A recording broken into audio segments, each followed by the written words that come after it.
ஒரு டேங்கர் லாரியை நிறுத்திடுவான் எங்க பார்லிமெண்ட் உள்ள, அப்பப்ப தண்ணி குடிச்சுக்கலாம். பிரதமர் மோடி மட்டுமல்ல, அமித்ஷாவும் தண்ணி குடிக்க வேண்டி வரும், நிர்மலா சீதாராமன் ஜியும் தண்ணி குடிக்க வரும். அவ்வளவு ஏன் சபாநாயகரே திரடிக்கிட்டு இருக்காரா இல்லையா?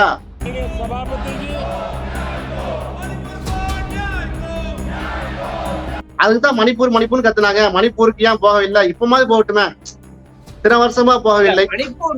மணிப்பூருக்கு நீதி வேண்டும் தமிழ்லயும் முழக்கம் போடுறாங்களே அதிகமா. ஆமா போட்டாங்க, நீதி வேண்டும் நீதி வேண்டும், மணிப்பூருக்கு நீதி வேண்டும். நம்ம தான் அங்க இருக்கிறதுக்கு வாய்ப்பு இல்லாம இருக்கு.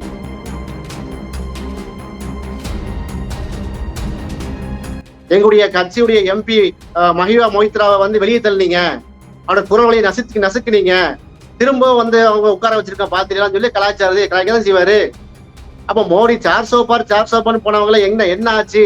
आपकी बार 400 पार बोला था,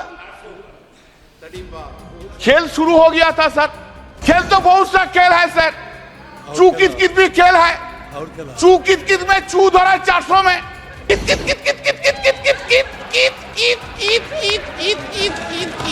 कितना हुआ?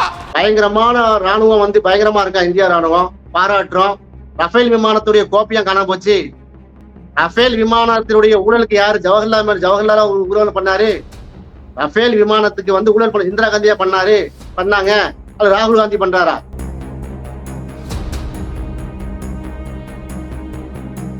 அதன் பின்னா என்ன பேசினார்? நீட்டை குறித்து பேசினார். நீட்டுக்கு பொது விலக்கு வேணும்னு பேசினார். பேச விட்டீங்களா? நிர்மலா சீதாராம்ஜியா இடையில விழுந்தாரு. அப்ப தலித்துகள் மீது அவ்வளவு கரிசனை இருக்குன்னா மது விலக்கு கொடுத்து பேசுறாருங்க.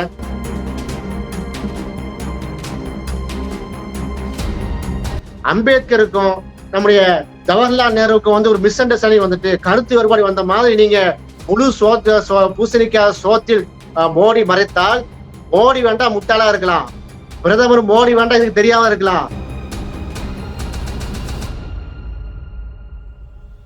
அக்டோபர் 11 1951 அம்பேத்கர் ராஜினாமா செய்தார். சொல்றீங்கல்ல, ராஜினாமா கடிதத்தை முழுமையாக வெளியிடுவதற்கு பாஜகவுக்கோ மோடிக்கோ தெம்போ திராணியா இருக்கா?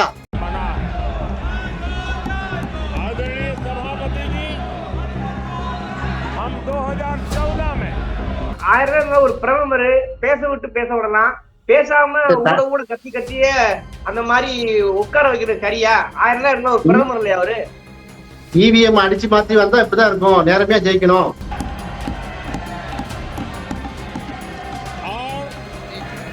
लोकतंत्र के माननीय प्रतिपक्ष के नेता ये शोभा नहीं देता आपको पर्याप्त समय पर्याप्त अवसर दिया है, ये शोभा नहीं देता। आप सदन में डायरेक्शन दो।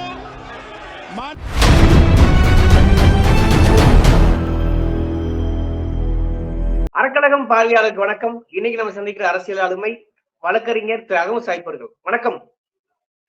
வணக்கம். குறிப்பா 2 நாட்களா பாத்தீங்கன்னாக்க பாராளுமன்றம் முடங்கி கொண்டிருக்கிறது, அமளிது மொழி ஈடுபடுகிறது. நேற்று ராகுல் காந்தி பேசுறது பாத்தீங்கன்னாக்க இன்றும் அதே அமளிது மொழி போய் கொண்டிருக்கிறது. தொடர்ந்து அமளிது மொழி என்பது ஒரு தீர்வாகுமா? இதற்கிடையே பிரதமர் பதிலளிக்கிற விஷயத்தை பாத்தீங்கன்னாக்க காங்கிரஸ் மீதும் பல்வேறான குற்றச்சாட்டு வைக்கிறார். குறிப்பாக தலித்துக்கெல்லாம் எதிராக எப்படிலாம் வரலாற்று வந்து காங்கிரஸ் என்று சொல்லியிருக்கிறார். அது ஒரு பேசும் பொருளாக போகுது. அது பேசிட்டு இருக்கும்போது பாத்தீங்கன்னா மணிப்பூர்னு கத்தி கிட்டத்தட்ட பிரதமரை பாதியிலே ஒரே நிறுத்த இருக்கிறார்கள். இது சரியா? எப்படி பாக்குறீங்க? வேற எப்படி கத்தணும்னு சொல்றீங்க? ஜெய் ஸ்ரீராம்னு கத்துவோமா? பாரத் மாதா கி ஜெயன்னு கத்துவோமா? வேற என்னங்க? ஒரு பொறுப்பான பிரதமர் 1000 இருந்தா ஒரு பிரதமர் பேச விட்டு பேச விடலாம், பேசாம ஊட கத்திய அந்த மாதிரி உட்கார வைக்கிறது சரியா? 1000 இருந்தா ஒரு பிரதமர் இல்லையா அவரு? இவிஎம் அடிச்சு மாத்தி வந்தா இப்படிதான் இருக்கும், நேரமையா ஜெயிக்கணும். நேர்மையா வெற்றி பெற்று வந்தா பிரதமருக்குரிய அந்த மரியாதை கண்ணியம் கிடைக்கும். இவிஎம் பிரதமர் தானே, ஓப்பனா சொல்றேங்க. இன்னைக்கு வந்து தண்ணி குடிக்க வச்சாங்களா இல்லையா? முதல்ல உட்கார்ந்தாப்ல, இப்ப நான் பதிவு பண்ணதுக்கு 10 நிமிஷம் முன்னாடி தண்ணி குடிச்சாரு பிரதமர். 2 மணி நேரமா பேசுறாரு. என்ன பேசுறாரு? 2 மணி நேரமா வந்து ராகுல் காந்திக்கு பதில் அனுப்ப சொன்னாலும் எல்லாம் பொய். இப்ப பொய் சொல்லும் போது பொய் சொல்றாரு பிரதமர். பொய்ன்னு சொல்லாம நினைச்சிருது. என்ன சொல்கிறார்? அம்பேத்கர் வந்து அந்த லா மினிஸ்டரா இருந்தார் இல்லையா 1951 ஜவஹர்லால் நேரு பிரதமரா இருக்கும்போது ஏன் விலகினாரு தெரியுமான்னு சொல்லி ஆரம்பிக்கிறாரு. நான் ராஜினாமா பண்ணாராம். காரணம் என்ன? காங்கிரஸ் வந்து மோசமான கட்சி, ஜவஹர்லால் நேரு மோசமானவரு, ஜவஹர்லால் நேரு வந்து நாட்டை துண்டாடினாரு, இப்படி பேசும்போது பார்த்துட்டா இருக்கு சொல்றீங்க. எவ்வளவு பெரிய அப்பட்டமான பொய் இது. ஜவஹர்லால் நேரு அமைச்சரவையில லா மினிஸ்டராக இருந்த அம்பேத்கர் அவர்கள் ஏன் ராஜினாமா செய்தாருன்னு கேட்க தெரியுதுல்ல. நாங்க திருப்பி கேட்கிறோம், ராஜினாமா கடிதம் எங்க இருக்கு? ஜனாதிபதி ஆபீஸ்ல இருக்கணுமா இருக்கக்கூடாதா? அம்பேத்கருடைய ராஜினாமா கடிதத்தை வெளியிடுங்க நீங்க முதல்ல. அக்டோபர் 11 1951 அம்பேத்கர் ராஜினாமா செய்தார் சொல்றீங்கல்ல. ராஜினாமா கடிதத்தை முழுமையாக வெளியிடுவதற்கு பாஜகவுக்கோ மோடிக்கோ தெம்போ திராணியா இருக்கா? ஆகஸ்ட் மாசம் 1951 27 பார்லிமெண்ட்ல முழுமையாக உரை நிறுத்துறார். யாரு? அம்பேத்கர். புரட்சியாளர் அம்பேத்கர் என்ன சொல்றாரு? நம்ம சுதந்திரம் அடைந்து விட்டோம், இருந்தாலும் இந்த நாட்டுல பெண் அடிமைத்தனம் இருக்கிறது சொன்னாரா இல்லையா? அந்த வாசகத்தை வந்து குறிப்பிட்டாரா இல்லையா? அந்த பெண் அடிமைத்தனம் எங்கிருந்து வருகிறது? மனுஸ்மிருதியிலிருந்து வருகிறது, வர்ணாசிரம கோட்பாட்டிலிருந்து வருகிறது. எனவே தான் மனுஸ்மிருதி புக்கை நான் வந்து என்ன செய்ய கொளுத்துறேன். நம்ம நாடு சுதந்திரம் ஆகிவிட்டது, இன்னும் தீண்டத்தனமா எங்களை வச்சிருக்கிறீங்க, எங்களை தலித்துக்களாக கீழே தான் வச்சிருக்கிறீங்க, இந்த வர்ணாசிரம கோட்பாடை வந்து கொளுத்த வேண்டியது சொன்னாரா இல்லையா? அதை குறிப்பிட்டு தானே அவர் சொல்றாரு. அப்ப Hindu succession act 1955, Hindu marriage act, இந்துக்களுக்கான வாரிசுரிமை சட்டம், திருமண சட்டம், மெயின்டெனன்ஸ் ஆக்ட் எல்லாம் வந்துச்சு. எதுக்கு வந்துச்சு?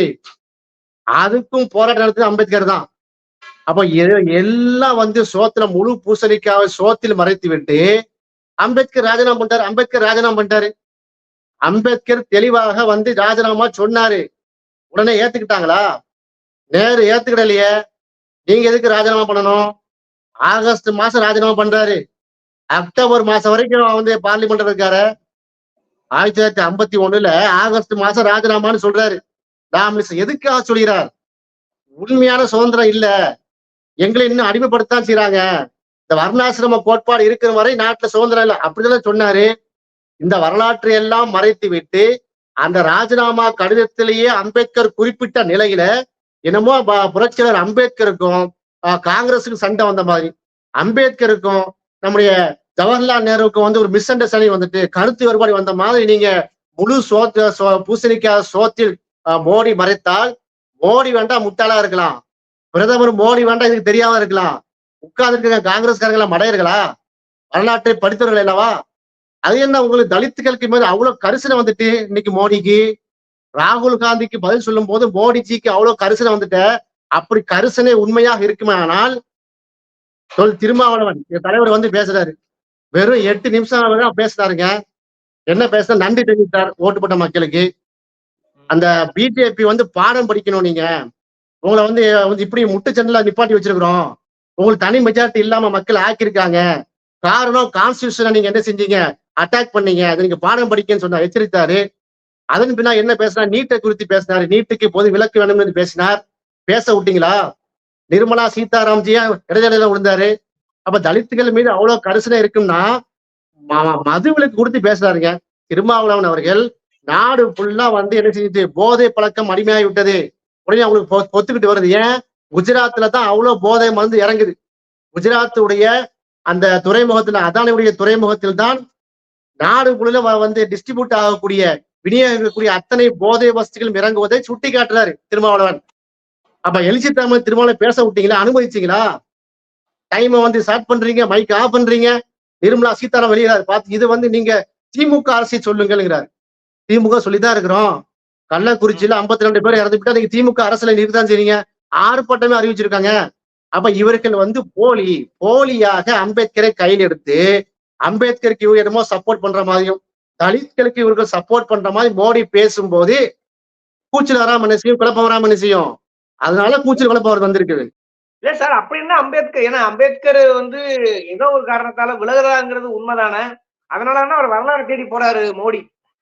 வரலாற்றைத்தான் உண்மையா சொல்லுங்கிறேன் நான் இல்லையா? அம்பேத்கர் இருந்தாரா இல்லையாங்க சப்ஜெக்ட். அம்பேத்கர் உருவாக்கிய கான்ஸ்டிடியூஷனே அடிச்சு நொறுக்கான சப்ஜெக்ட். அம்பேத்கர் மீது அவங்க கரிசனை இருக்குன்னா கான்ஸ்டிடியூஷனை வந்து தூக்கி வீசுவோம். 400 பாரு 400க்கு மேல நாங்க வந்துருவோம். அம்பேத்கர் வந்து அரசியலா தூக்கி வீசுவான்னு சொன்னவர்கள் அம்பேத்கர் மாதிரி பேசுறதா? அப்ப நான் கேட்கிறேன், அம்பேத்கர் எதுக்கு மட்டும் விலகினாரு? ஓபிசி இடஒதுக்கீட்டை சொன்னாரா இல்லையா?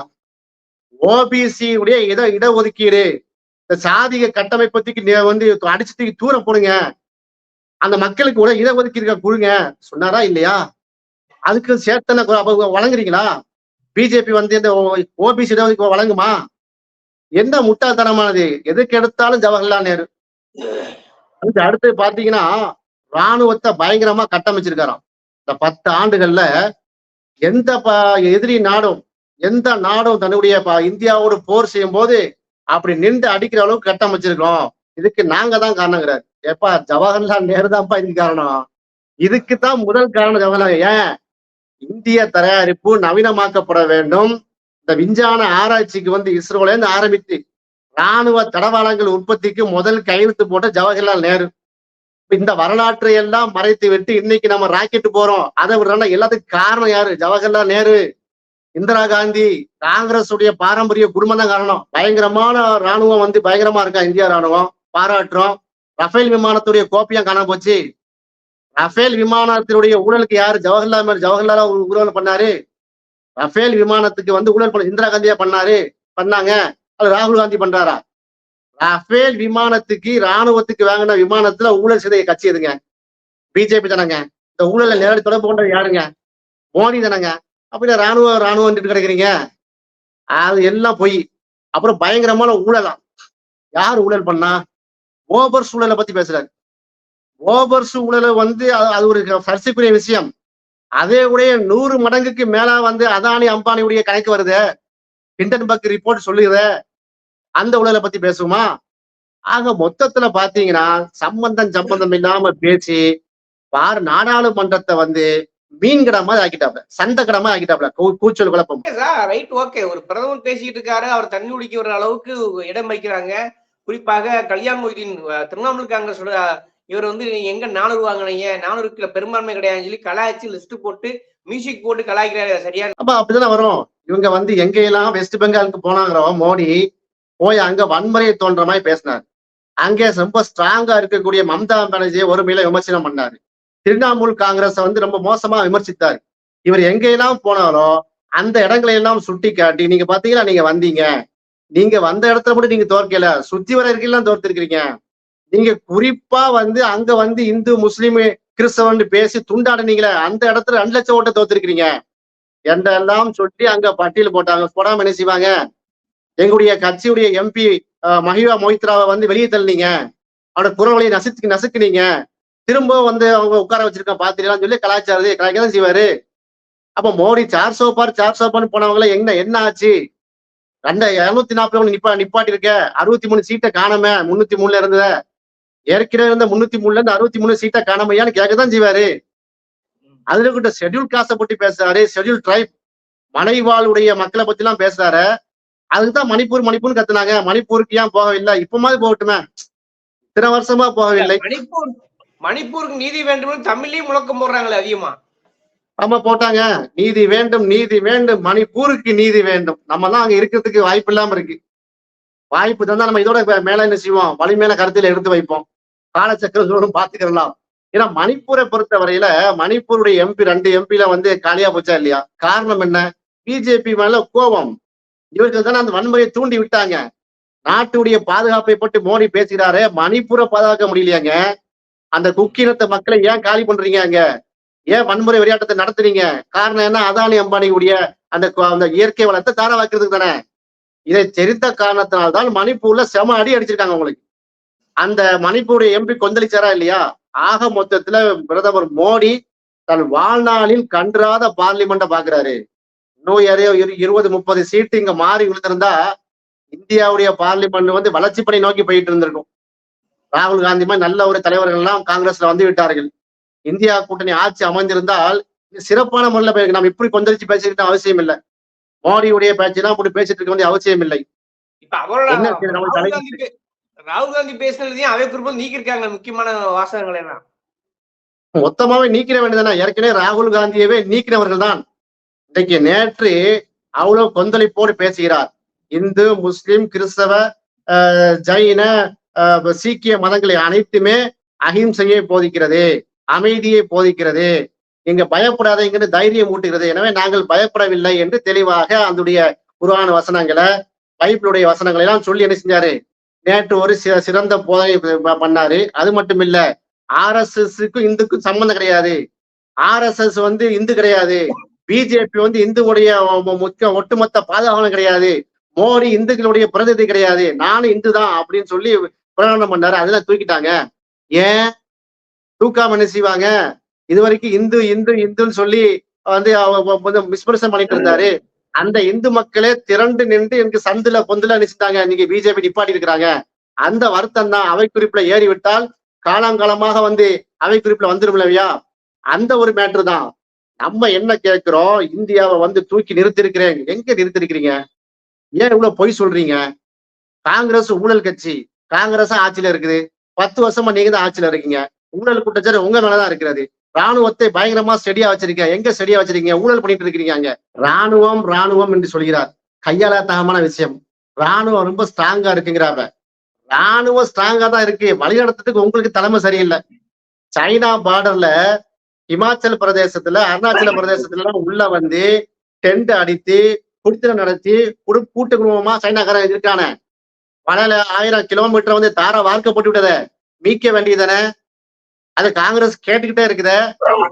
ஆக இந்த மாதிரி கேள்வி எல்லாம் கேட்க போய் தான் பிரதமர் மோடி தண்ணி குடிக்க ஆரம்பிச்சாரு. ஏன்னா நான் ஒரு நல்ல ஒரு ஐடியா சொல்றேன். அடிக்கடி தண்ணி குடிக்க வேண்டியது வரும். அநேகமா அந்த ஆட்சி நிலைக்குமா நமக்கு தெரியாது. எப்போ நிதிஷ்குமார் உருவாரு, எப்போ சந்திரபாபு நாயுடுக்கு வந்து சிந்தனை மாறுன்னு நமக்கு தெரியாது. வேணா ஒரு பெரிய ஒரு கேனை கொண்டு வச்சிருவோம். ஒரு டேங்கர் லாரியை நிறுத்திடுவோம். எங்க பார்லிமெண்ட் உள்ள அப்பப்ப தண்ணி குடிச்சுக்கலாம். பிரதமர் மோடி மட்டுமல்ல, அமித்ஷாவும் தண்ணி குடிக்க வேண்டி வரும். நிர்மலா சீதாராமன் ஜிய தண்ணி குடிக்க வரும். அவ்வளவு ஏன் சபாநாயகரே திரடிக்கிட்டு இருக்காரு இல்லையா? ஓம் பிர்லாவே வந்துகிட்டு வேற லெவல்ல எடுத்துட்டு இருக்காரு. இதெல்லாம் வந்து அவைப்புல சரி வராது. இதைத்தான்ப்பா செஞ்சாங்க. வாஜ்பாயோடைய வைத்துக் கொண்டு காங்கிரஸ் ஆட்சிக்கு எதிராக மன்மோகன் சிங் பொருளில இருந்து என்ன பண்ணாங்க? பிஜேபி எவ்வளவு கூச்சல் போட்டாங்க. இன்னைக்கு நியாயமான கேள்வியை கேட்கிறாங்க. இந்தியா கூட்டணி மக்கள் வந்து இவன் சொல்லக்கூடிய பொய்ய, பிரதமர் சொல்லக்கூடிய பொய்ய சுட்டி காட்டி, பொய் நீ மலைவாழ் மக்களை பத்தி பேசாதீங்க, மணிப்பூருக்கு போங்க, ஊழலை பத்தி பேசாதீங்க, ரஃபேலுக்கு பதில் சொல்லுங்க, ராணுவம் சொன்னாங்க, சைனாக்காரன் உள்ள ஏறி வந்து விளையாடிட்டு இருக்கிறான், அதுக்கு பதில் சொல்லுங்க என்று தெளிவு. நீ இந்துன்னு சொன்னாதீங்க, ராகுல் காந்தி சொன்ன இந்து மேட்டருக்கு பதில் சொல்லுங்க, எல்லாரும் இந்து முஸ்லீம் பிரிக்காத, நீட்டுக்கு பதில் சொல்லுங்க என்று சொல்கிறார்கள். அதற்கு பதில் சொல்லாமல் இவர் தான் காரணம், ஜவஹர்லால் நேரு தான் காரணம், அம்பேத்கர் ரிசைன் பண்ணிட்டாங்கன்னு சொன்னா டேங்கர் லாரி தான் நிப்பாட்டணும், தண்ணி குடிக்க வேண்டியது வரும், பீப்பாய் குடிக்க வேண்டியது வரும் என்பதை இந்த பேட்டியின் வாயிலா சொல்லிக் கொள்கிறோம். ஓகே, நீங்களும் அதே மாதிரியா ராகுல் காந்தி திரிணாமுல் காங்கிரஸ் மாதிரியாவே கலாய்க்க ஆரம்பிச்சிருக்கீங்க. அப்படியே விமர்சனம், கூர்மையான விமர்சனம் முன் வச்சுக்கிறீங்க. வரலாற்று சில தகவல்களையும் சொல்லியிருக்கீங்க. அப்படியே மக்கள் மேல் வைக்க விட்டு விடுகிறேன். விவாத சொல்ல அரங்க நன்றி. நன்றி.